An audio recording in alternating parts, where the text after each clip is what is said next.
Sir ಹೇಗಿದ್ದೀರಾ ಇಬ್ರು? Super. Sir ನೀವು ಹೇಗಿದ್ದೀರಾ? ಚೆನ್ನಾಗಿದ್ದೀರಾ? ಇವಾಗ ಚೆನ್ನಾಗೇ ಇದೀವಲ್ಲ. ಖುಷಿಯಾಗಿದ್ವಿ. ಯಾಕೆಂದರೆ ಖುಷಿಯಾಗಿ ಪಿಕ್ಚರ್ ತಿರಿ ಖುಷಿಯಾಗಿ ಜನ ನೋಡ್ತಾರೆ ಅನ್ನೋ ನಂಬಿಕೆ ಮೇಲೆ ಆರಾಮಾಗಿದ್ದೀವಿ. ಆಕ್ಚುಲಿ ನನಗೆ ಟ್ರೈಲರ್ ರಿಲೀಸ್ ಆಗಿದೆ, ಈಗ ಆಗಿದೆ ಅಂತ ಆಗಿದೆ. ಸೊ ನನಗೆ ಬಹಳ ಇಂಪ್ರೆಸ್ ಆಗಿದೆ ಟ್ರೈಲರ್ ಅಲ್ಲಿ ಅಂತಂದ್ರೆ, ಒಂದು ಕ್ಯೂಟ್ ಲವ್ ಸ್ಟೋರಿ ಇಟ್ಟಿದ್ದೀರಾ, ಕೃಷ್ಣ ಲೀಲಾ ತರ ಒಂದು. ಸೊ ಅದ್ರ ಜೊತೆಗೆ ನನ್ನ ಫೇವ್ರೆಟ್ ಕಾಮಿಡಿಯನ್ ಆಕ್ಚುಲಿ ತೆಲುಗುನಲ್ಲಿ ಅವ್ರನ್ನ ವಿಲನ್ ಆಗಿ ಮಾಡಿದೀರಾ, ತುಂಬಾ ಡಿಫ್ರೆಂಟ್. ಎಸ್ ನಾರಾಯಣ್ ಸರ್ನ ನಾವ್ ಈ ತರ ಗೆಟಪ್ ಅಲ್ಲಿ ನೋಡೇ ಇಲ್ಲ, ಅವ್ರನ್ನ ಕಂಪ್ಲೀಟ್ ಚೇಂಜ್ ಮಾಡ್ಬಿಟ್ಟಿದ್ದೀರಾ. ಈ 3 ಪಾಯಿಂಟ್ ನಂಗೆ ಬಹಳ ಲೈಕ್ ಆಯ್ತು ಆಕ್ಚುಲಿ. ಈಗ ಸೆಲೆಕ್ಷನ್ಗೆ ಒಂದು 5 ಹೆಸರು ತಗೊಂಡ್ವಿ.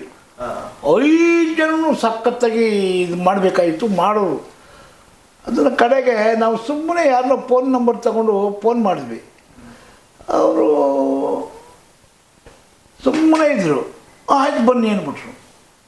ಡೈರೆಕ್ಟ್ರು ನಾವಿಬ್ಬರು ಒಂದು ಕಡೆ ಶೂಟಿಂಗ್ ಮಾಡ್ತಾಯಿದ್ರು, ಅಲ್ಲಿಗೆ ಹೋಗಿದ್ವಿ.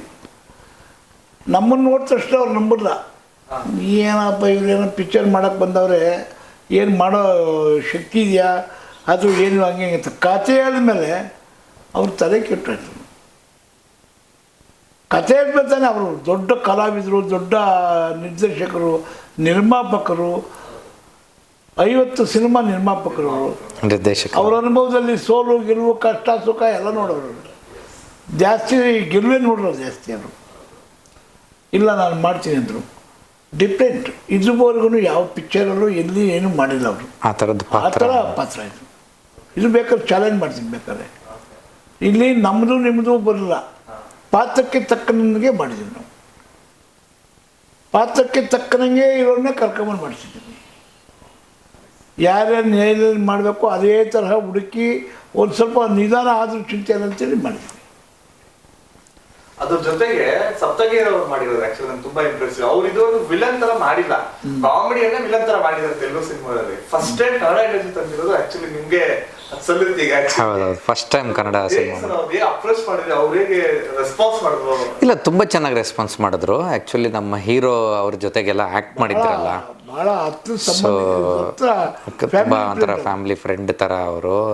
ಸೊ ಅವರು ಹೇಳಿದ ತಕ್ಷಣನೇ ಪಾತ್ರ ಎಲ್ಲ ಹೇಳಿದ ತಕ್ಷಣನೇ ಡಿಫ್ರೆಂಟಾಗಿರುತ್ತೆ, ನಾನು ಕಾಮಿಡಿ ಮಾಡಿದ್ದೀನಿ ಇದೊಂದು ನೋಡೋಣ ಅಂತ ಹೇಳ್ಬಿಟ್ಟು ಅವರು ಒಂದು ಚಾಲೆಂಜ್ ತೊಗೊಂಡು ಮಾಡಿದ್ರು ಆ್ಯಕ್ಚುಲಿ. ಬಟ್ ಯಾಕೆ ಸರ್ ಲ್ಯಾಂಗ್ವೇಜ್ ನ ತೆಲುಗುನಲ್ಲೇ ಮಾತಾಡ್ತಿದ್ದೀರಾ? ಅಂದ್ರೆ ಅವರು ಏನಂತಾರೆ ಇದು ಹೋಗ್ಬಿಡುತ್ತೆ ಅಂತಾರ ಚಾಪ್? ಇಲ್ಲ ಇಲ್ಲ ಇಲ್ಲ ಇಲ್ಲ ಸರ್, ಆ್ಯಕ್ಚುಲಿ ಅದು ಕತೆ ನೀವು ಸಿನಿಮಾ ನೋಡಿದ ಮೇಲೆ ಗೊತ್ತಾಗುತ್ತೆ. ಅವ್ರು ಆಂಧ್ರದಿಂದನೇ ಬಂದಿರ್ತಾರೆ ಆ್ಯಕ್ಚುಲಿ. ಸೊ ಹೊರಗಡೆ ಹೈದ್ರಾಬಾದಿಂದನೇ ಬಂದಿರ್ತಾರೆ. ಹಾಗಾಗಿ ಅದಕ್ಕೆ ಎಲ್ರಿಗೂ ಅದೇ ಒಂದು ಕ್ಯೂರಿಯಾಸಿಟಿ, ಯಾಕೆ ತೆಲುಗು ಮಾತಾಡ್ತಾ ಇದ್ದಲ್ಲ. ಒಂದೊಂದು ಪಾತ್ರಗಳು ಬೆಂಗಳೂರಲ್ಲಿ ಎಲ್ಲ ಭಾಷೆನೂ ಮಾತಾಡ್ತಾರೆ. ಸೊ ಹಾಗಾಗಿ ನಮ್ಮ ಸಿನಿಮಾದಲ್ಲಿ ಒಂದು ಅಲ್ಲಿಂದ ಬಂದವರು ಅಲ್ಲಿಂದ ಭಾಷೆ ಮಾತಾಡಲಿ ಅಂತ ಹೇಳ್ಬಿಟ್ಟು, ಆಮೇಲೆ ಈ ಸಿನಿಮಾ ಕನ್ನಡ ತೆಲುಗು 2 ಲ್ಯಾಂಗ್ವೇಜ್ ಮಾಡ್ತಾ ಇದ್ದೀವಿ ಸರ್. ಸೊ ಇನ್ನೊಂದು ವಿಶೇಷವಾಗಿ ಇಷ್ಟೊತ್ತು ಯಾರು ಮಾತಾಡಿಲ್ಲ, ನೀವು ಗಮನಿಸಿದ್ರೆ ಗೊತ್ತಿಲ್ಲ, ಒಂದು ಸಾಂಗು 3 ಭಾಷೆಯಲ್ಲಿ ಮಾಡೋದು. ಕನ್ನಡ, ಹಿಂದಿ, ಇಂಗ್ಲೀಷು ಯಾರು ಮಾಡೋದು ನಾವು ಮಾಡಿದ್ದೀವಿ. ಕಣ್ ಟಾಕಿಂಗ್ ಅಂತ ಇದೆಯಲ್ಲ, ಆಲ್ರೆಡಿ ರಿಲೀಸ್ ಆಗಿದೆ. ಜಾನ್ವಿ ಅವರು ಮಾಡಿದ್ದಾರೆ ಸ್ಪೆಷಲ್, ಭಾಳ ಅದ್ಭುತವಾಗಿ ಮಾಡಿದ್ದೀವಿ. ಶಶಾಂಕ್ ಶೇಷಗಿರಿ ಆಡಿರೋದು, ವಾರಜಿ ಅವರು 3 ಭಾಷೆಯಲ್ಲಿ. ಇದವರು ಯಾರು ಮಾಡಿದಾರೋ ಗೊತ್ತಿಲ್ಲ, ಒಟ್ಟು ನನಗೆ ಗೊತ್ತಿಲ್ಲ, ನಾವು ಮಾಡಿದ್ದೀವಿ ಫಸ್ಟ್. ಈ ಸಿನಿಮಾದಲ್ಲಿ ಸಿಂಗರ್ಸ್ ದಂಡೆ ಇದೆ. ಹೌದು, ದೊಡ್ಡ ದೊಡ್ಡ ಸಿಂಗರ್ಗಳು ರಾಜೇಶ್ ಕೃಷ್ಣನ್ ಸರ್ ಆಡಿದ್ದಾರೆ, ವಿಜಯ್ ಪ್ರಕಾಶ್ ಸರ್. ಬರೀ ಸಿಂಗರ್ ಅಲ್ಲ, ದೊಡ್ಡ ಸಿಂಗರು, ದೊಡ್ಡ ಲೊಕೇಶನ್, ದೊಡ್ಡ ಸಿಂಗರ್, ದೊಡ್ಡ ಕಲಾವಿದರು, ಏನು ಕ್ವಾಲಿಟಿಗೆ ಏನು ನಮ್ಮ ನಿರ್ಮಾಪಕರು ಕಡಿಮೆ ಮಾಡಿಲ್ಲ ಸರ್. ತಗೊಂಡ್ಬಿಡಿ ಹೀರೋ ಹೀರೋಯಿನ್ನ ಸಖತ್ ತರಬೇತಿ ಕೊಟ್ಟು ನೀವು ಸಿನಿಮಾ ನೋಡಿದ್ಮೇಲೆ ಹೊಸಬ್ರು ಅಂತ ಯಾರು ಅನ್ಸಲ್ಲ. ಎಷ್ಟು ಸ್ಟ್ರಾಂಗ್ ಆಗಿದ್ದಾರೆ ಅಂತ ಅರ್ಥ ಮಾಡ್ಕೊಳ್ಳಿ. ಇಷ್ಟೊಂದು ಸ್ಟ್ರಾಂಗ್ ಟೀಮ್ ಆಕ್ಚುಲಿ ಇದು. ಹೌದು ಹೌದು. ಈಗ ಏನಂತಾರೆ ವಾಸ್ಪುರು ಅದು ಇದು ಅಂತ ಕಂಡಮ್ ಮಾಡ್ತಾರೆ ಅನ್ನೋ ಉದ್ದೇಶಕ್ಕೆ ನಾವು ಯಾವುದಕ್ಕೂ ಕಡಿಮೆ ಮಾಡಿ. ಹೌದು ಹೌದು, ಅದು ಕ್ವಾಲಿಟಿ ಕಾಣ್ತಾ ಇದೆ ಟ್ರೈಲರ್ ಅಲ್ಲಿ. ಆಕ್ಚುಲಿ ನೋಡಿದ ತಕ್ಷಣ ಒಂದು ಸ್ಪಾರ್ಕ್ ಇದೆಯಲ್ಲ, ಏನ್ ಗುರು ಇದು ಹಿಂಗಿದೆ ಅಂತ ಅನ್ನಿಸ್ತು ಆಕ್ಚುಲಿ ಅಲ್ವಾ. ರಾಜೇಶ್ ಕೃಷ್ಣ ಅವರು ಇರ್ಬೋದು, ವಿಜಯ್ ಪ್ರಕಾಶ್ ಅವರು ಎಷ್ಟು ಹಿಟ್ಟಾಗಿದೆ ಸಾಂಗ್. ನಾವಿನ್ನೂ ಸರಿಯಾಗಿ ಅಡ್ವರ್ಟೈಸ್ಮೆಂಟ್ ಮಾಡಿಲ್ಲ. ಫಸ್ಟು ನಾನೇ ನಮ್ಮದೇ ಕಂಪ್ನಿ ಮಾಡಿದ್ದೀನಿ, ಅದನ್ನ ನಿಧಾನ ತಗೊಂಡೋಗೋಣ. ಸುಕೃತಿ ಮ್ಯೂಸಿಕ್ ಪ್ರೊಡ್ಯೂಸರ್ದೇ ಆಡಿಯೋ ಕಂಪ್ನಿ ಮಾಡಿ ಸುಕೃತಿ ಮ್ಯೂಸಿಕ್ ಅಂತ ಅದರಲ್ಲೇ ಎಲ್ಲ ಸಾಂಗ್ಗಳು ಹೋಗ್ತಾ ಇದೆ. ಯಾಕೆಂದರೆ ದೊಡ್ಡವ್ರು ಕೊಡೋದು ಬದಲು ನಾನೇ ಸ್ಟಾರ್ಟ್ ಮಾಡಬೇಕು ಅನ್ನೋ ಉದ್ದೇಶಕ್ಕೆ ನಮ್ಮದೇ ಕಂಪ್ನಿ ಮಾಡಿದ್ದೀವಿ. ನಾವು ಸರಿಯಾಗಿ ಇನ್ನೂ ಇದು ಮಾಡಿಲ್ಲ. ಟ್ರೈಲರ್ ಲಾಂಚ್ ಮಾಡಿದ್ಮೇಲೆ ಒಂದು ಸ್ಟೆಪ್ಪು, ಸಿನಿಮಾ ಆದಮೇಲೆ ಒಂದು ಸ್ಟೆಪ್ಪು, ಇವೆಲ್ಲ ಚೆನ್ನಾಗಿ ನೋಡ್ತಾ ತಾನೆ. ಅದಕ್ಕೋಸ್ಕರ ನಿಧಾನವಾಗಿ ನಮ್ಮ ಕಾನ್ಫಿಡೆನ್ಸ್ ಇದೆ, ಅದಕ್ಕೋಸ್ಕರ ಸುಮ್ಮನೆ ಇದ್ದೀನಿ. ಭರವಸೆ ಇದೆ ನನಗೆ. ಯಾಕೆ ದುಡ್ಡು ಹಾಕ್ಬಿಟ್ಟು ಉಡಾಪೆ ಮಾಡ್ಕೊಂಡು ಹೋದ್ರೆ ಪಾಪ ಯಾರು ಕೊಡ್ತಾರೆ ದುಡ್ಡು ನನಗೆ ಅಲ್ವಾ? ಎಲ್ಲರಿಗೂ ದುಡ್ಡು ಕೊಡ್ತಾನೆ ಮಾಡೋದು. ಅದಕ್ಕೆ ಪುನೀತ್ ರಾಜ್ಕುಮಾರೇ ಒಪ್ಪಿದ್ದಾರೆ. ಪುನೀತ್ ರಾಜ್ಕುಮಾರ್ ಅವರು ಭಾಳ ಸಖತ್ತಾಗಿದೆ, ನನಗೆ 3 ವರ್ಷ ನನಗೆ ಬಿಡುವಿಲ್ಲ, ಆಮೇಲೆ ಕಾಲ್ ಶೀಟ್ ಕೊಡ್ತೀನಿ ನೀವು ಮಾಡಂಗೆ ನೋಡಿ ಅಂದರು. ಅಷ್ಟೊಂದು ಕಾರಣ ಬಂತು, ಅಮ್ಮಪ್ಪ ಅವ್ರ ಕಾಲ ಆದರು. ಇಲ್ಲಿ ಅವ್ರ ಆಶೀರ್ವಾದದಿಂದಲೇ ಮಾಡ್ತಾಯಿದ್ವಿ. ಅದ್ಭುತವಾಗಿದೆ ಬಿಡಿ. 2 ವರ್ಷ ಕಷ್ಟಪಟ್ಟು 1 ವರ್ಷ ಈ ಕತೆಗೆ ಸತತವಾಗಿ ಮಾಡಿದ್ದೀವಿ. ಶಿವರಾಜ್ ಕುಮಾರ್ ಅವರು ಸರ್ ತುಂಬಾ ನೋಡಿ ತುಂಬಾ ಇಷ್ಟ, ತುಂಬ ಸಪೋರ್ಟ್ ಮಾಡಿದ್ರು ಸರ್. ಅವ್ರ ಕಡೆ ಹೇಗಿತ್ತು ಸರ್ ರೆಸ್ಪಾನ್ಸ್ ಎಲ್ಲ ಹೋದಾಗ? ತುಂಬ ಇಲ್ಲ ನಾವು ಹೇಳ್ತಿದ್ದಂಗೆ ಇಮ್ಮಿಡಿಯೇಟಾಗಿ ಬನ್ನಿ, ಅದೇನು ಸಪೋರ್ಟ್ ಬೇಕೋ ನಮ್ಮ ಕನ್ನಡ ಸಿನಿಮಾಗೆ ನಾವು ಮಾಡ್ತಿದ್ರೆ ಯಾರು ಅಂತ ಹೇಳ್ಬಿಟ್ಟು ಇಮ್ಮಿಡಿಯೇಟ್ಲಾಗಿ ಬನ್ನಿ ಅಂದರು. ನಾವು ಶೂಟಿಂಗಲ್ಲೇ ಹೋದ್ವಿ ಇಮ್ಮಿಡಿಯೇಟಾಗಿ ಮಾಡಿಕೊಟ್ರು. ಗಣೇಶ ಹಬ್ಬಕ್ಕೆ ಸಾಂಗ್ ರಿಲೀಸ್ ಮಾಡಿದ್ರು ನಮಗೆ. ಎಲ್ಲರೂ ಪ್ರತಿಯೊಬ್ಬರು ಸಪೋರ್ಟ್ ಮಾಡಿದ್ದಾರೆ. ಯಾರೂ ಇಲ್ಲ. ಸ್ಟೋರಿ ಹೇಳಿದ ತಕ್ಷಣ ಅವ್ರಿಗೊಂಥರ ಆಗ್ಬಿಡ್ತದೆ. ಯಾಕೆಂದರೆ ಅವರೆಲ್ಲ ಕಲಾವಿದರು, ಅವ್ರಿಗೆ ಗೊತ್ತಾಗ್ಬಿಡುತ್ತೆ ಪಾಪ ಮಾಡ್ತಾಯಿದ್ದಾರೆ ಇವರು ಒಳ್ಳೆ ಸಿನಿಮಾ, ನಮ್ಮದು ಒಂದು ಒಳ್ಳೆ ಸೇವೆಯಲ್ಲಿ ಅಂದ್ಬಿಟ್ಟು. ಆಮೇಲೆ ಶಿವರಾಜ್ ಕುಮಾರ್ ಅವರು ಅವ್ರಿಗೆ ಗೊತ್ತಿತ್ತಲ್ಲ ಶಿವರಾಜ್ ಕುಮಾರ್ ಇದು ಪುನೀತ್ ರಾಜ್ಕುಮಾರ್ ಅವ್ರು ಮಾಡಬೇಕು ಅಂತ. ಅದಕ್ಕೋಸ್ಕರ ಅವ್ರಿಗೆಲ್ಲ ಕರೆದು ಇವ್ರನ್ನೆಲ್ಲ ಕರೆದು ಬನ್ನಿ ಅಂದ್ಬಿಟ್ಟು ಟೈಮ್ ಕೊಟ್ಟು ಪಾಪ ಅವರು ಶೂಟಿಂಗ್ 1 ಅವರ್ ಲೇಟ್ ಮಾಡಿ ಮಾಡಿದ್ದಾರೆ. ಕ್ಲಿಕ್ ಮಾಡಿದ್ದಾರೆ ಮನೆಲ್ಲ ಎಲ್ಲಿ ಇದ್ರ GT ಇದರಲ್ಲಿ ಚಮಟಿಯಲ್ಲಿ. ಬಟ್ ಇಲ್ಲಿ ಕತೆ ಹೇಗೆ ಅಂತ ಡೈರೆಕ್ಟರ್ ಕೇಳಕ್ಕಿನ ನಿಮ್ಮನ್ನ ಕೇಳಬೇಕು, ನಾನೇ ಕತೆ ಅವ್ರನ್ನೇ ಕೇಳಬೇಕು. ಕತೆ ಬರ್ತಿದೆ ಅದಕ್ಕೆ ಬಂಡವಾಳ ಹಾಕಿ ಸ್ಟ್ರಾಂಗ್. ಈಗ ಇದು ಹೇಳಿದ್ರೆ ನಾನು ಒಂದು 22 ದೇಶ ನೋಡಿದ್ದೀನಿ, 22 ಕಂಟ್ರಿ. ಇನ್ನೆಷ್ಟು ಜನ ನೋಡಿರ್ತೀನಿ ಲೆಕ್ಕ ಹಾಕೊಳ್ಳಿ. ಈ ದೇಶ ಎಷ್ಟು ಸುತ್ತಾಡಿರ್ತೀನಿ ನಾನು. ರಾಜಕೀಯದಲ್ಲಿರೋ 40 ವರ್ಷದಿಂದ ಜನಗಳನ್ನು ನೋಡಿ, ಜನಗಳು ದುಡ್ಡು ಬಂದಾಗ ಹೆಂಗಿರ್ತಾರೆ, ಅವ್ರ ಮಕ್ಕಳುಗಳು ಹೆಂಗಿರ್ತಾರೆ, ರೈತರ ಮಕ್ಕಳು ಹೆಂಗಿರ್ತಾರೆ. ರೈತರ ಮಕ್ಕಳು ಈಗ ಎಲ್ಲರೂ ಹೇಳ್ತಾರೆ ಇಂಜಿನಿಯರ್ ಮಗ ಇಂಜಿನಿಯರ್ ಆಗಬೇಕು, ಡಾಕ್ಟ್ರ್ ಮಗ ಡಾಕ್ಟ್ರ್ ಆಗಬೇಕು, MLA ಮಗ MLA ಆಗಬೇಕು, ಇವೆಲ್ಲ ಇರ್ತಾರಲ್ಲ. ಅದೇ ಥರ ರೈತರ ಮಗ ರೈತನಾಗವನು ಇಲ್ಲ ಅಂತಕ್ಕಂಥದ್ದೇ ಕಥೆ ಇದು. ಅವನೇನೇನು ಆಟ ಆಡ್ತಾನೆ, ಏನೇನು ಚೆಂಡಿ ಆಟ ಆಡ್ತಾನೆ. ಹಣ ಸಿಕ್ಕಿದ ಮೇಲೆ ಏನು ಬೇಕಾದ್ರೂ ಒಳ್ಳೇದು ಮಾಡೋದು ಉಪಯೋಗಿಸ್ಬೋದು, ಕೆಟ್ಟದ್ದು ಉಪಯೋಗಿಸ್ಬೋದು ಅಲ್ಲ. ಅದನ್ನು ಜನಗಳಿಗೆ ಬಿಂಬಿಸೋಕ್ಕೋಸ್ಕರ ನಾನು ಈ ಥರ ಮಾಡಬೇಕು ಅಂತ ಉದ್ದೇಶ ಇಟ್ಕೊಂಡು ಈ ನಮ್ಮ ಡೈರೆಕ್ಟ್ರನ್ನ ನಮ್ಮ ರೈಟರ್ನ ಇಬ್ಬರನ್ನು ಕರೆದು ಕೂತ್ಕೊಂಡು ಹಿಂಗೆ ಮಾಡಬೇಕು ಅಂತ ಏನು ಮಾಡ್ತೀರಾ ಅಂತ ಹೇಳಿ ಪ್ರತಿಯೊಂದು ಮಾಡೋದು. ಜನಗಳಿಗೆ ಪ್ರತಿಯೊಬ್ಬರು ಮನೇಲಿ ನಡೀತಕ್ಕಂಥದ್ದು ಮಾಡೋದು. ನಾನು ಪ್ರತಿಯೊಬ್ಬರು ನಿಮ್ಮನ್ನ ಸೇರಿ ಅಲ್ಲ, ಸುಮಾರು ಸಾವಿರಾರು ಪಿಕ್ಚರ್ಗಳು ಬಂದಿದೆ. ಅವ್ರದ್ದು ಆ ಥರ ಒಳ್ಳೊಳ್ಳೆ ಕಥೆಗಳು ತಿಳ್ಕೊಳ್ತಕ್ಕಂಥದ್ದು ಇದೆ. ಹೆಸರುಗಳು ಬೇಡ, ಅಷ್ಟು ಅದ್ಭುತವಾಗಂಥ ಸಿನಿಮಾಗಳು ತೆಗೆದ್ರೆ ನಮ್ಮದು ಒಂದು ಅದ್ಭುತ, ನಮ್ಮದು ಒಂದು ಡಿಫ್ರೆಂಟ್. ಇದಂತೂ ಚಾಲೆಂಜ್ ಮಾಡ್ತೀನಿ ಬೇಕಾದ್ರೆ. ಇದು ಎಂಟರ್ಟೈನ್ಮೆಂಟ್ ಅಷ್ಟೇ ಅಲ್ಲದೆ ಎಲ್ರಿಗೂ ಒಂದು ಒಳ್ಳೆ ಮೆಸೇಜ್ ಇದೆ ಇದರಲ್ಲಿ. ಸೊ ಅದು ಅವ್ರು ಬಂದು ಸಿನಿಮಾ ನೋಡಿದಾಗಲೇ ಗೊತ್ತಾಗುತ್ತೆ. ಈಗ ಸರ್ ಫಿಲಮ್ಗೆ ಥಿಯೇಟ್ರಿಗೆ ಬರೆದವರು ನಾವು ಫಿಲಮ್ ಮಾಡೋದು ಹೆಂಗೆ ಬರ್ತಾರೆ ಚೆನ್ನಾಗಿಲ್ಲ ಅಂದರೆ ಅದನ್ನೆಲ್ಲ ನೋಡಿಕೊಂಡು ಸಾಧಕ ಬಾಧಕಗಳು ನೋಡಿಕೊಂಡು ಈ ಟೈಮಲ್ಲಿ ಜನ ಇದನ್ನು ಬರ್ತಾರೆ ಅನ್ನೋ ಭರವಸೆ ಮೇಲೆ ನಾನು ರಿಲೀಸ್ ಮಾಡ್ತಾಯಿದ್ದೀನಿ. ಅಂಡ್ ನನಗೆ ಒಂದು ಅವಾಗಲೇ ಒಂದು ಅಂದ್ರೆ ಹಿಂದಿನ ಸಂದರ್ಶನದಲ್ಲಿ ಗೊತ್ತಾಗಿದ್ದ ವಿಷಯ, ನನಗೂ ಗೊತ್ತಿರಲಿಲ್ಲ ಆಕ್ಚುಲಿ ವಿಷಯ. ನಿಮ್ದು ಸ್ಟಾರ್ಟಿಂಗ್ ಅಲ್ಲೇ ಒಂದು ಅಂದ್ರೆ ಈಗ ಒಬ್ರು ಯಾರು ಒಬ್ರು ಇನ್ನೂ ಹೊಸಬ್ರು ಬರ್ತಾರೆ, ಆಡಿಷನ್ ಕೊಡ್ತಾರೆ, ಅದೇನೋ ಆಗಿ ಅವ್ರು ಇವಾಗ ಸೂಪರ್ ಸ್ಟಾರ್ ಆಗ್ತಾರೆ ಅಂದ್ರೆ ನಿಮ್ಮ ಸ್ಟಾರ್ಟಿಂಗ್ ವಿಷಯ ನಿಮ್ದು ಒಳ್ಳೆ ಒಂದು ರಿಸಲ್ಟ್ ಸಿಕ್ಕಿದೆ ಯಾರಿಗೋ ಒಬ್ಬರಿಗೆ. ಸೊ ಮುಂದಿನ ದಿನಗಳಲ್ಲಿ ಮೇಬಿ ಇವರು ಸಹ ಸ್ಟಾರ್ ಆಗ್ಬೋದು ಅನ್ನೋ ಒಂದು ಪಾಸಿಟಿವ್ ಇದೆ. ಸೊ ಅಲ್ವಾ ಸರ್? ಈ ಸಿನಿಮಾಗೆ ಬಂದವರು ಎಲ್ಲರಿಗೂ ಒಳ್ಳೇದಾಗಿದೆ ಸರ್. ನೀವು ಕರೆ ಮಾಡಿ ಚಂದಾದಾರರು ಸಿನಿಮಾ ತೆಗೆದಾಗೆ ಒಬ್ಬ ಹೀರೋ ಪಾರುನಲ್ಲಿ ಹೀರೋ ಮಾಡಿದಾನಲ್ಲ, ಅವ್ರು ನಮ್ಮ ಫಿಲಮ್ ಹೀರೋ ನೋಡಿ. ಅದೇ ಪಾಸಿಟಿವ್ ಸೈನ್ ಅಂತ ಹೇಳಿದ್ದು. ಎಲ್ಲರೂ ಒಬ್ಬೊಬ್ಬರಿಗೆ ಒಂದೊಂದು ಉತ್ತೇಜನ ಆಗಿದೆ. ನಾನು ಫಸ್ಟೇ ಡೈರೆಕ್ಟ್ರಿಗೆ ಹೇಳಿದೆ, ಇವ್ರು ಏನೂ ಆಗೋಲ್ಲ ಅಂದರೆ ಒಂದು ಕೆಲಸ ಮಾಡೋಣ, ಹೊಸಬ್ರನ್ನೇ ಹಾಕ್ಕೊಡ ಹೀರೋ ಹೀರೋಯಿನ್ನ, ಇನ್ನೆಲ್ಲ ಹಳಬ್ರನ್ನ ಎಲ್ಲ ಹಳೆ ಕಲಾವಿದರು ಇರಬೇಕು, ಹಳೆ ಹಾಡುಗಾರರೇ ಇರಬೇಕು ಅಂತ ಹೇಳಿ ಡಿಫ್ರೆಂಟಾಗಿ ನಾನು ಮಿಕ್ಸ್ಚರ್ ಎಲ್ಲ ಇರಬೇಕು. ಬಾಯಲ್ಲಿ ಸಿಕ್ಕಿದ್ರೆ ಎಲ್ಲ ಪ್ರತಿಯೊಂದು ಕಡಲೆಬೇಳೆ ಸಿಗಬೇಕು, ಕಡಿಮೆ ಸಿಗಬೇಕು, ಕಡಲೆಬೇಳೆ ಸಿಗಬೇಕು, ಕಡಲೆಬೇಳೆ ಸಿಗಬೇಕು, ಎಲ್ಲ ಇರಬೇಕು ಅಂತ ತಿಳ್ಕೊಂಡು ಆ ಥರ ಪಿಕ್ಚರ್ ಮಾಡಿಸಿದ್ದೀನಿ. ಈ ಕಷ್ಟದಲ್ಲಿ ಯಾರು ಮಾಡ್ತಾರೆ ಪಿಕ್ಚರು? ನೀವು ಹೇಳಿರಿ ಅಲ್ವಾ? ಆ ಕಷ್ಟದಲ್ಲಿ ಭರವಸೆ ಇದೆ, ಅದಕ್ಕೋಸ್ಕರ ಅವ್ರು ರಿಲೀಸ್ ಮಾಡ್ತಾಯಿದ್ದೀನಿ. ಜನ ನೋಡೋದು ಬಿಡೋದು ಅವ್ರಿಗೆ ಇಷ್ಟ. ಜನ ನೋಡಿದ್ಮೇಲಂತೂ ಅವರು 10 ಜನ ಕೇಳ್ತಾರೆ, ಇದು ಚಾಲೆಂಜ್ ಮಾಡ್ತೀನಿ ಬೇಕಾದ್ರೆ, ಇಲ್ಲ ಚೆನ್ನಾಗಿದೆ ನೋಡಿ ಅಂತ ಅವರೇ ಪ್ರಚಾರ ಮಾಡಬೇಕು. ಆ ಥರ ಎಲ್ಲರ ಮನೆ ನಡೀತದೆ ಸರ್. ಇದು ನಮ್ಮ ಪಿಕ್ಚರಲ್ಲಿರ್ತಕ್ಕಂಥದ್ದು ಅಂಶ ಎಲ್ಲ ಮನೆಯಲ್ಲೂ ನಡೀತದೆ. ನಿಮ್ಮ ಮನೇಲಿ ನಡೆದ ಪಕ್ಕದ ಮನೆ ನಡೀತದೆ. ಆ ಥರ ಯಾರು ಹುಡುಗರು ಎಷ್ಟು ಚುರುಕಾಗಿದ್ದಾರೆ ಈಗ ಹುಡುಗರು ಅಲ್ವರ? ಚುರುಕಾಗಿದೆ, ಒಳ್ಳೇದಿರ್ಬೋದು ಕೆಟ್ಟದಿರ್ಬೋದು. ಅದನ್ನು ಇದರಲ್ಲಿ ಒಂದು ಮೆಸೇಜ್ ಕೊಟ್ಟಿದ್ದೀವಿ, ಮಕ್ಕಳು ತಿದ್ದುಕೊಳ್ಳಿ, ತಂದೆ ತಾಯಿಗಳು ಎಷ್ಟು ಕಷ್ಟಪಡ್ತಾರೆ, ಅವ್ರು ಎಷ್ಟು ದುಃಖ ಪಡ್ತಾರೆ ಅಂತಕ್ಕಂಥದ್ದು. ಎರಡನೇದಾಗಿ ಇವನು ಎಷ್ಟು ದುಃಖ ಪಡಿಸ್ತಾನೆ, ಆಮೇಲೆ ತಂದೆ ತಾಯಿಗಳು ಏನು ಮಾಡ್ತಾನೆ ಅಂತಕ್ಕಂಥದ್ದು ಇದು ಸಿನಿಮಾ.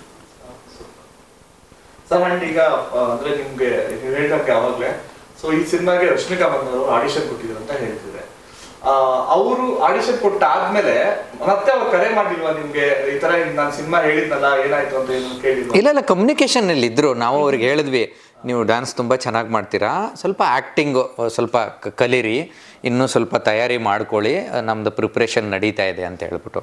ಸೊ ಇವಾಗ ನಾವು ಕ್ವಾಲಿಟಿಗೋಸ್ಕರ ಕಾಯಲೇಬೇಕಾಗತ್ತೆ, ಕೆಲವ್ರು ಕಾಯಲ್ಲ. ಸೊ ಯಾರು ಕಾಯಲ್ವೋ ನಾವು ಅವ್ರನ್ನ ಬಿಟ್ಬಿಟ್ಟು ಮುಂದಕ್ಕೆ ಹೋಗಲೇಬೇಕಾಗತ್ತೆ. ಸೊ ಹಾಗಾಗಿ ತಯಾರಿಗೆ, ಯಾಕಂದರೆ ಒಂದು ಸಿನಿಮಾ ಮಾಡಿಬಿಡ್ಬೋದು, ಬಟ್ ಅದು ಮತ್ತೆ ಮಾಡೋಕ್ಕಾಗಲ್ಲ ಆ ಸಿನಿಮಾನ. ಸೊ ಈ ಗೋಪಿಲೋಲ ಇಷ್ಟು ದಿನ ಯಾಕೆ ಟೈಮ್ ತೊಗೊಂಡಿದ್ದೆ ಅಂದರೆ, ಪ್ರತಿಯೊಂದು ನೋಡಿ, ನೀವು ಸಾಂಗಲ್ಲಿ ನೋಡಿ, ಲೊಕೇಶನ್ ನೋಡಿ, ಆರ್ಟಿಸ್ಟ್ ಸೆಲೆಕ್ಷನಲ್ಲಿ ನೋಡಿ, ಪೋಸ್ಟ್ ಪ್ರೊಡಕ್ಷನ್ ನೋಡಿ, ಪ್ರಮೋಷನ್ ನೋಡಿ, ಪ್ರತಿಯೊಂದು ಪ್ಲ್ಯಾನ್ ಪ್ರಕಾರ ಮಾಡಿ ನಾವು ರೀಚ್ ಮಾಡಿಸ್ತಾ ಇದ್ವಿ. ಯಾಕಂದರೆ ಜನಕ್ಕೆ ಗೊತ್ತಾದರೆ ತಾನೇ ಅವ್ರು ಬರೋದು. ಅದಕ್ಕೆ ಇಷ್ಟೊಂದು ಸ್ಲೋ ಆಗಿರೋದು ಅಷ್ಟೇ. ಮತ್ತೆ ಎಲ್ಲೂ ನಿಂತಿಲ್ಲ, ಕರೋನಾ.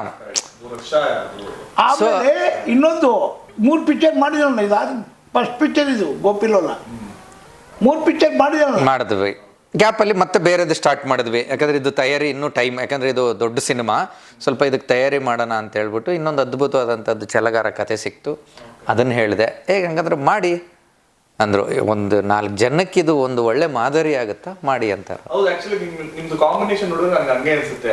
ಈ ಅಂದ್ರೆ ಒಂದು ಸಂದೇಶ ಕೊಡುವಂತ ಸಿನಿಮಾಗಳು ಜಾಸ್ತಿ ಮಾಡ್ತೀವಿ. ಈಗ ಸರ್ಕಾರಿ ಕೆಲಸ, ದೇವರ ಕೆಲಸ, ಅದೊಂದು ಸಿನಿಮಾ ಮಾಡಿದ್ರೆ ಅದು ಒಂದು ಆ ಥರ ಇದೆ, ಜನಗಳಿಗೆ ಏನೋ ಒಂದು ಸಂದೇಶ ಕೊಡೋದು. ಛಲಗಾರ ಈಗ ನಾವು ಈಗ ಸರ್ ಮಾತ್ರ ಪೈಟು ಸಾಯೋನು, ಒಬ್ಬನೇ 500 ಜನ ಹೊಡೆಯೋದು, ರಕ್ತ ಬರೋದು, ಅವೆಲ್ಲ ನೋಡ್ತಾರೆ ಜನ ಅಲ್ವಾ? ಈಗ ನಮ್ಮದು ನೋಡಬೇಕು, ಇದರಲ್ಲಿ ತಿರುಳಿರ್ಬೇಕು ಕೇಳೋಣ ಸಿನಿಮಾ. ಆಮೇಲೆ ಫ್ಯಾಮಿಲಿ ಯಾರು ಬರ್ತಾಯಿಲ್ಲ ಇದಕ್ಕೆ, ಎಲ್ಲ ಹೇಳಬೇಕು, ಬರಬೇಕು, ಅದು ನೋಡಿ ಮಕ್ಕಳಿಗೆ ಪಕ್ಕದವ್ರಿಗೆಲ್ಲ ಹೇಳಬೇಕು. ಆ ಥರ ಮಾಡಬೇಕು ಸರ್, ಯಾವುದೇ ಕಾರಣಕ್ಕೂ ಬಿಡಬಾರ್ದು ಅಂತ ನಮ್ಮ ಡೈರೆಕ್ಟ್ರಿಗೆ ನಮಗೆಲ್ಲ ಹೇಳಿ ಏನೇನು ಮಾಡಬೇಕು ನೋಡಿ. ನಾನು ಪ್ರಪಂಚ ಸುತ್ತಿರ್ತಕ್ಕಂಥದ್ದನ್ನೆಲ್ಲ ತಿಳ್ಕೊಂಡು ಏನೇನಾಗ್ಬೋದು, ನಮ್ಮ ದೇಶದಲ್ಲೂ ಏನೇನಾಗ್ತದೆ ಅಂತಕ್ಕಂಥದ್ದನ್ನು ತಿಳ್ಕೊಂಡು ನಾವು ಮಾಡೋದು. ಟೈಟಲ್ ಹೆಂಗೆ ಸರ್? ಹೆಂಗೆ ಬರುತ್ತೆ ಆಕ್ಚುಲಿ? ಗೋಪಿ ಲೋಲಾ ಅಂತ ತಗೊಂಡ್ರೆ ಗೋಪಿ ಸಿನಿಮಾ ಕ್ಯಾರೆಕ್ಟರ್ ನೇಮ ಹೇಗೆ ಸರ್? ಅದು ಪ್ರೊಡ್ಯೂಸರೇ ಕೊಟ್ಟಿದ್ದು ಟೈಟ್ಲು. ಸೊ ಗೋಪಿ ಅನ್ನೋ ಪಾತ್ರ ಅಲ್ವಾ? ಹೌದು. ನನಗೆ ಇನ್ನೊಂದು ಲೋಲಾ ಅಂತ ವರ್ಡ್ ಲೀಲಾ ಅಂತ ಕೇಳಿಸುತ್ತೆ. ಸೊ ಇಬ್ಬರದು ಅಲ್ಲಿ ಗೋಪಿ ಅಂಡ್ ಲೀಲಾ ಕ್ಯಾರೆಕ್ಟರ್ ಅಲ್ಲಿ ಹೋಗಿದ್ದಾರೆ. ಸೊ ತುಂಬಾ ಆಕ್ಟ್ ಆಗ್ತದೆ ಆಕ್ಚುಲಿ ಸರ್. ಬರೇ ಸರ್ ಒಂದು ಸುಮಾರು ಫಿಲಮ್ಗಳಿವೆ, ಒಳ್ಳೊಳ್ಳೆ ಚೆನ್ನಾಗಿರ್ತದೆ, ಹೆಸರುಗಳು ಹೇಳಕ್ಕೆ ಬರಲ್ಲ, ಹೆಸರುಗಳೆಲ್ಲ ಕೆಟ್ಟೋಗ್ಬಿಡ್ತದೆ ನೋಡಿ. ನಮ್ಮಲ್ಲಿ ಪ್ರತಿಯೊಂದು ಪೋಸ್ಟರ್ನಿಂದ ಹಿಡಿದು ಪ್ರತಿಯೊಂದೂ ನಾನು ಅರ್ಥಪೂರ್ಣವಾಗಿ ಮಾಡಬೇಕು ಅಂತೇಳಿ ಇಬ್ಬರು ಡಿಸ್ಕಸ್ ಮಾಡಿ ಬರ್ತೀವಿ. ಯಾಕೆ ಮಾಡಲ್ಲ, ನಮ್ಮ ಡೈರೆಕ್ಟ್ರು ಏನಿದ್ರು ಪ್ರತಿಯೊಂದು ಅರ್ಥಪೂರ್ಣವಾಗಿ ತಿಳ್ಕೊಂಡು 2 ಸಲ 3 ಸಲ ಕರೆಕ್ಷನ್ ಮಾಡಿ ಇನ್ನೊಂದು ಮಾಡಬೇಕು ಬಿಡಬೇಕು ಅಂತೇಳಿ ಮಾಡೋದು. ಪ್ರತಿಯೊಂದು ಒಂದು ಟೀಮ್ ಆಗಿ ಹೇಳಬೇಕು. ಈಗ ಯಾವುದೋ ಒಂದು ಎಸ್ಟೇಟ್ ತಕ್ಷಣ ಇಮ್ಮಿಡಿಯೇಟ್ಲಿ ಬಂಧನ ಎಷ್ಟು ಈಸಿ ಆಗಿದೆ ಬಾಯಿ. ಆಮೇಲೆ ಹಾಡುಗಳು ಅಷ್ಟೇ ಸರಳವಾಗಿ ಹಾಡಬೇಕು. ಆ ಟೈಪೇ ನಾವು ಒಂದರಲ್ಲಿ 2-3 ಸಾಂಗ್ ಆಡ್ತೀನಿ. ಪ್ರತಿಯೊಬ್ಬರು ಹಾಡಬೇಕು. ಏನಪ್ಪ ಹಾಡೋಕ್ಕೆ ಬರಲ್ಲ ಅಂದರೆ ಏನು ಪ್ರಯತ್ನ? ಸುಲಲಿತವಾಗಿ ಪ್ರತಿಯೊಬ್ಬರು ಕೇಳಬೇಕು, ಆಡಬೇಕು. ನಮ್ಮನ್ನು ಅದಕ್ಕೋಸ್ಕರ ನಮ್ಮ ಕಂಪ್ನಿ ಮಾಡಿರ್ತಕ್ಕಂಥದ್ದು. ನಾನು ಈಸಿಯಾಗಿ ಏನು ಮಾಡಿಲ್ಲ. ನಾನು ಜಾಸ್ತಿ ಅಡ್ವರ್ಟೈಸ್ಮೆಂಟ್ ಮಾಡೋದು ನಿಧಾನವಾಗಿ 1 ಲಕ್ಷ ಜನ ನೋಡಿದ್ದಾನೆ. ನೀವು ನೋಡಿ ಬೇಕಲ್ಲ. ನಮಗೆ 2 ವರ್ಷ ಆಗಲಿ ಅದು ಹಾಗೇ ಬೇಕು ಸಾಂಗ್ಗಳು. ಈ ಸಿನಿಮಾ ನೋಡಿದಾರಲ್ಲೂ ಆ ಹಾಡನ್ನ ಲೈಕ್ ಮಾಡ್ತಾರೆ 100%. ಯಾವುದು ಸಿನಿಮಾ ಟ್ರೈಲರ್ನ ಯಾವಾಗ ಬಿಡಬೇಕು ಅಂತ ಅನ್ಕೊಂಡಿದ್ದೀರಾ? ಅದು ಪ್ಲಾನ್ ಹೇಗಿದೆ ಅಂತ? ಇಲ್ಲ, ಈಗ 22nd ಟ್ರೈಲರ್ ಲಾಂಚ್. GT ಮರಳಿ ಟ್ರೈಲರ್ ಲಾಂಚು. ದೊಡ್ಡಣ್ಣ, ಆಮೇಲೆ ನಮ್ಮ ರಾಮಮೂರ್ತಿಯವರು ನಿರ್ಮಾಪಕ ಸಂಘದ ಉಪಾಧ್ಯಕ್ಷರು ಶ್ರೀನಗರ ಕಿಟ್ಟಿಯವರು, ನಮ್ಮ ಇವರು ರಾಜೇಂದ್ರ ಸಿಂಗ್ ಬಾಬು ಬರ್ತಾರೆ, ಬಂದು ನಮಗೆ ಟ್ರೈಲರ್ ಲಾಂಚ್ ಮಾಡಿಕೊಡ್ತಾರೆ. ಅಂತ 4 ಒಂದು ನನಗೆ ಗೊತ್ತಿದ್ದಂಗೆ 27-28ಕ್ಕೆ ಪ್ರೀಮಿಯರ್ ಶೋ ಮಾಡಬೇಕು ಅಂತಿದ್ವಿ. ಅದಿನ್ನ ಪ್ಲ್ಯಾನ್ ಇಲ್ಲ. ಬಟ್ 4ನೇ ತಾರೀಕು ರಿಲೀಸ್. ಹೌದು, ಸಾಂಗಲ್ಲಿ ಆಲ್ರೆಡಿ 4 ಸಾಂಗ್ ರಿಲೀಸ್ ಮಾಡಿದ್ದೀವಿ. ಇನ್ನೊಂದು ಕಂಟೆಂಟ್ ಸಾಂಗು, ಒಂದು ಟೈಟ್ಲ್ ಸಾಂಗ್ ಇದೆ, ಅದನ್ನು ತೋರ್ಸಂಗಿಲ್ಲ. ಅದು ಕತೆ ಮೇನ್ ಇರೋದೇ ಅದು. ಯಾಕಂದ್ರೆ ಅದು ಥಿಯೇಟ್ರಲ್ಲೇ ಬಂದು ನೋಡ್ಲಿ ಅಂತ ಜನ ಅದನ್ನ. ಹೌದು ಹೌದು ಹೌದು ಹೌದು. ಅದು ಬಿಡ್ತೀನಿ, ಅಲ್ಲೇ ನೋಡ್ಲಿ, ಅಲ್ಲಿಂದ ರಿಲೀಸ್ ಮಾಡ ಅಂತ ಹೇಳಿ ಮಾಡಿದ್ದೀನಿ. ಅದು ರಾಜೇಶ್ ಕೃಷ್ಣ ಅವರು ಆಡಿರೋದು. ರಾಜೇಶ್ ಕೃಷ್ಣ ಅವರು ಅದು ಒಂದು ರೈತರದ್ದು. ಪ್ರತಿಯೊಬ್ಬರಿಗೂ ಇದು ಮಾಡೋದು ನಾವು ಬಿಟ್ಕೊಡ್ಬಾರ್ದು ಅಂತೇಳಿ ಸಸ್ಪೆನ್ಸಾಗಿ ಯಾವತ್ತು ಮಾಡೋದು. ಸರ್, ಹಿಂದೆ ಮುಂದೆ ಕೆಲವು ದೊಡ್ಡ ಸಿನಿಮಾಗಳು ಬರ್ತಾ ಇದಾವೆ. ದೊಡ್ಡ ಸಿನಿಮಾ ಚಿಕ್ಕ ಸಿನಿಮಾ ಅಂತ ಇರಲ್ಲ, ಹೌದು, ಬಟ್ ಸ್ವಲ್ಪ ಪ್ರೇಕ್ಷಕರು ನುಗ್ಗಿ ಅದು ಆ ತರ ಬರ್ತಾ ಇದಾವೆ. ಸೊ ಈ ಹೆಂಗೆ ಪ್ಲಾನ್ ಹೆಂಗ್ ಮಾಡ್ಕೊಂಡಿದ್ದೀರಾ? ಈ ಡೇಟ್ ಓಕೆನಾ? ಸರ್, ಪ್ರತಿ ವಾರನೂ ಸಿನಿಮಾಗಳು ಬರ್ತಿರುತ್ತೆ. ಯಾರು ದೊಡ್ಡದು ಚಿಕ್ಕದು ಅಂತ ನಮ್ಮ ಸಿನಿಮಾ ಚೆನ್ನಾಗಿದ್ಯಾ, ನಾವು ಚೆನ್ನಾಗಿ ಮಾಡಿದೀವ, ಅದು ಹೆಂಗಿದ್ರು ಜನ ಬಂದೇ ಬರ್ತಾರೆ ಅಲ್ವಾ. ದೊಡ್ಡದು ಚಿಕ್ಕದು ಅಂತ ಆಗಲ್ಲ. ಕೆಲವು ಸರಿ ದೊಡ್ಡ ಸಿನಿಮಾ ಫೇಲ್ ಆಗ್ಬಿಡುತ್ತೆ, ಚಿಕ್ಕ ಸಿನಿಮಾ ಸಕ್ಸಸ್ ಆಗ್ಬಿಡುತ್ತೆ. ಚಿಕ್ಕ ಸಿನಿಮಾ ದೊಡ್ಡ ಸಿನಿಮಾ ಚಿಕ್ಕ ಸಿನಿಮಾನ ತುಳಿದಾಕ್ಬಿಡುತ್ತೆ. ಇಲ್ಲಿ ಸಿನಿಮಾನೇ ಬೇಜಾನ್ ಜನ ಆಗಿದೆಯಲ್ಲ, ಬೇಜಾನು ಹೊಸ ಸಿನಿಮಾಗಳನ್ನು ಜನ ನೋಡಿದ್ದಾರೆ. ಅವ್ರು ಅದೇ ಕಾಪಿ ರೆಡಿ ಇದೆ, ಬಿಡುಗಡೆ ಮಾಡಿ ಅಂತಾರೆ. ಮುಂಗಾರು ಮಳೆ ಒಂದು ವಾರ ಕೇಳೋರೇ ಇಲ್ಲ, ನೋಡೋರೇ ಇಲ್ಲ. ಸೊ ಸಿನಿಮಾ ಬಂದು ಆದ್ಮೇಲೆ ಗೊತ್ತಾಗುತ್ತೆ, ಅಟ್ಲೀಸ್ಟ್ ಜನಕ್ಕೆ ರೀಚ್ ಆಗುತ್ತೆ. ಬರ್ತಾನೆ ಇರುತ್ತೆ ಸರ್, ಸಿನಿಮಾಗಳಿಗೆ ಏನು ಕಡಿಮೆ ಇಲ್ಲ, ವಾರ ಬರ್ತಾರೆ. ಸರ್, ಇಷ್ಟೊಂದು ಹೇಳ್ತೀನಿ, ಜನ ನೋಡ್ತಾರೋ ಬಿಡ್ತಾರೋ ಗೊತ್ತಿಲ್ಲ. ಒಳ್ಳೆ ಅದ್ಭುತವಾಗಿ ಅವರು ನೋಡಬೇಕು ಅನ್ನೋ ಉದ್ದೇಶಕ್ಕೆ ಮಾಡಿದ್ರು. ಒಳ್ಳೆ ಅದ್ಭುತವಾದ ಪಿಕ್ಚರು. ನೋಡಲಾರ್ದ್ರೆ ಅವ್ರಿಗೆ ಲಾಸು. ನನಗೆ ದುಡ್ಡು ಹೋಗ್ಬೋದು, ಅವ್ರಿಗೆ ಸಿನಿಮಾ ಅಂತ ನೋಡಿಲ್ಲ ಅಂತ ಅವ್ರಿಗೆ ಕಂಟೆಂಟ್ ಇದೆಯಲ್ಲ, ಅದು ಮಿಸ್ ಆಗಿಬಿಡುತ್ತೆ ಅವರಿಗೆ. ಅದೊಂದು ಗ್ಯಾರಂಟಿ. ಯಾಕಂದ್ರೆ ಒಂದು ಇನ್ಸ್ಪಿರೇಷನ್ ಆಗುತ್ತೆ ಸರ್ ಇದು. ಥ್ಯಾಂಕ್ ಯು ಸರ್, ಇಷ್ಟೊತ್ತು ನಂಗೆ ಟೈಮ್ ಕೊಟ್ಟಿದ್ದೆ. ಆ್ಯಕ್ಚುಲಿ ಆಲ್ ದಿ ಬೆಸ್ಟ್ ನಿಮಗೆ. ಸೊ 4th ರಿಲೀಸ್ ಅಲ್ಲ, ನೀವು ಕೂತಿದ್ರಲ್ಲ, ಏನು ಖುಷಿಯಾಗಿ ಕೇಳ್ಕೊಂಡು ಕೂತಿದ್ರು, ಸುಮ್ಮನೆ ಕೂತಿದ್ರಿ. ಇವ್ರು ಯಾಕೆ ಕೂತವ್ರೆ ಅಂದ್ರೆ ಭಾಳ ಥಿಂಕ್ ಮಾಡ್ತೀರಿ ಬಿಡಿ ನೀವು. ಅಲ್ವಾ ಸರ್, ನಾನು ಇನ್ನೊಂದು ಹೇಳಲ್ಲ, ನಾನು ಸತ್ಯ ಹೇಳ್ತೀನಿ. ಅಕ್ಟೋಬರ್ 4ನೇ ತಾರೀಕು ಇಡೀ ರಾಜ್ಯಾದ್ಯಂತ ನಮ್ಮ ಸಿನಿಮಾ ರಿಲೀಸ್ ಆಗ್ತಾಯಿದೆ. ಸುಮಾರು 150 ಮಲ್ಟಿಪ್ಲೆಕ್ಸ್ ಸೇರಿ 150 ಥಿಯೇಟ್ರಲ್ಲಿ ಆಗ್ತಾಯಿದೆ. ದಯಮಾಡಿ ಎಲ್ಲರೂ ನನ್ನ ಸಿನಿಮಾನ ನೋಡಿ ಆಶೀರ್ವಾದ ಮಾಡಿ. ನೀವು ಕೊಟ್ಟ ಹಣಕ್ಕೆ ಒಂದು ಡಬ್ಬಲಷ್ಟು ಅನುಕೂಲ ಆಗ್ತದೆ. ಯಾಕೆಂದರೆ ಮಕ್ಕಳುಗಳಿಗೆ, ಮರಿಗಳಿಗೆ ನೀವು ಬುದ್ಧಿ ಹೇಳ್ಬೋದು. ನಾನೇನು ತಪ್ಪು ಮಾಡಿದ್ರೆ ನೀವು 4 ಜನಕ್ಕೆ ಹೇಳ್ಬೋದು. $1 ರೂಪಾಯಿಗೆ 10 ರೂಪಾಯಿಯಷ್ಟು ಸಿನಿಮಾ ನಿಮಗೆ ಎಂಟರ್ಟೈನ್ ಆಗುತ್ತೆ. ಯಾವುದಕ್ಕೂ ಕೊರತೆ ಇಲ್ಲ. ಆ ಥರ ಮಾಡಿದ್ವಿ. ದಯಮಾಡಿ ಹಾಡುಗಳಿರ್ಬೋದು, ಸ್ಟೋರಿ ಇರ್ಬೋದು, ಪ್ರತಿಯೊಂದು ಇದೆ. ದಯಮಾಡಿ ನಿಮ್ಮ ಕೈ ಮುಗಿದು ಹೇಳ್ತೀನಿ, ನಮ್ಮ ಸಿನಿಮಾ ನೋಡಿ ನಮ್ಗೆ ಆಶೀರ್ವಾದ ಮಾಡಿ. ಚೆನ್ನಾಗಿರೋ 4 ಜನ ಕೇಳಿ ಅಂತೇಳಿ ನಿಮ್ಮಲ್ಲಿ ಕಳಕಳಿಯಿಂದ ಮತ್ತೆ ಪ್ರಾರ್ಥನೆ ಮಾಡ್ತೀನಿ. ಥ್ಯಾಂಕ್ ಯು, ಧನ್ಯವಾದಗಳು.